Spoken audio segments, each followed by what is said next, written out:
Apa respon kita waktu anak tantrum, waktu anak buang-buang barang, waktu anak teriak-teriak minta jajan? Ada yang teriakin anaknya balik.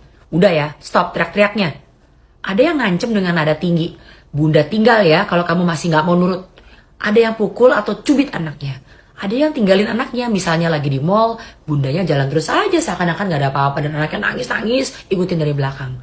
Ada yang kasih apa yang anak minta. Biar gak nangis-nangis terus, pusing bikin malu, udahlah kasih aja. Ada juga yang langsung keluarin gadget, kasih ke anak. Anak biasanya malah langsung diem kalau aku kasih gadget.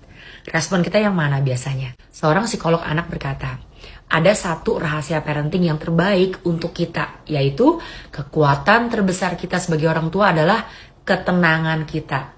Tenang itu berarti tidak permisif, tidak kasih apa aja yang anak minta. Kita ingat kalau anak kita adalah anak kita yang orang tua. Otoritas itu di tangannya kita. Tenang juga tidak berarti anak itu raja. Orang tua harus nurut ke anak, kasih apa yang anak mau. Bukan.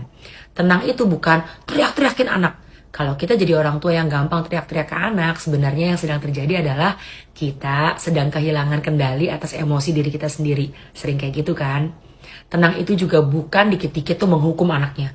Kalau orang tua yang dikit-dikit sita HP, dikit-dikit pukul anak, dikit-dikit jewer. Sebenarnya yang sedang terjadi juga kita adalah seseorang yang mudah frustrasi. Kita nggak tahu mesti gimana ke anaknya. Untuk bisa tetap tenang itu nggak mudah. Kita kan juga lagi capek, mungkin seharian kerja, habis urusin anak yang satu lagi yang sakit misalnya, atau lagi banyak pikiran aja, ada tunggakan yang perlu dibayar.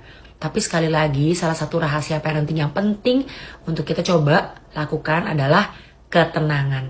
Kasih tahu, ngomong ke diri kita sendiri, aku yang orang tua, aku nggak boleh kebawa emosi anak, aku akan coba tenang. Contoh kasus, udah waktunya anak mandi, tapi dia nggak mau nurut, masih mau main game terus. Udah dikasih tahu, 5 menit lagi udah harus selesai main gamenya ya, Jojo siap-siap mandi.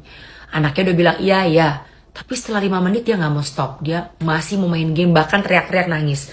Apa yang bisa kita lakukan? Yang pasti, tidak kita perpanjang waktu anak main. Kalau 5 menit ya 5 menit, jangan jadi 15 menit. Perkataan kita perlu bisa dipercaya. Jadi gimana? Kita bisa kasih tahu, Jojo, ibu tahu kamu masih mau main, seru kan? Tapi sekarang waktunya mandi. Kalau anaknya nggak mau, tetap nangis-nangis, coba tenang, angkat anaknya, bawa ke kamar mandi. Kalau anaknya teriak-teriak dan tiduran di lantai kamar mandi gimana? Biarin. Kita bisa bilang, ibu kasih kamu 5 menit buat tenang, ibu tunggu di sini temenin kamu.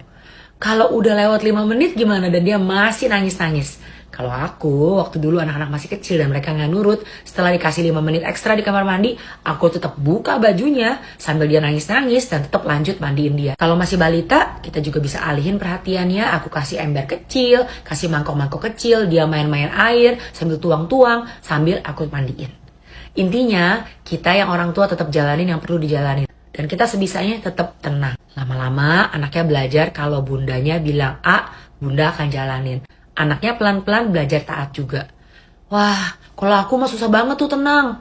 Emang gak gampang, tapi yuk kita belajar dan coba lagi walaupun gagal. Demi kebaikan anak-anak kita dan demi perkembangan karakter kita juga. Semoga bermanfaat.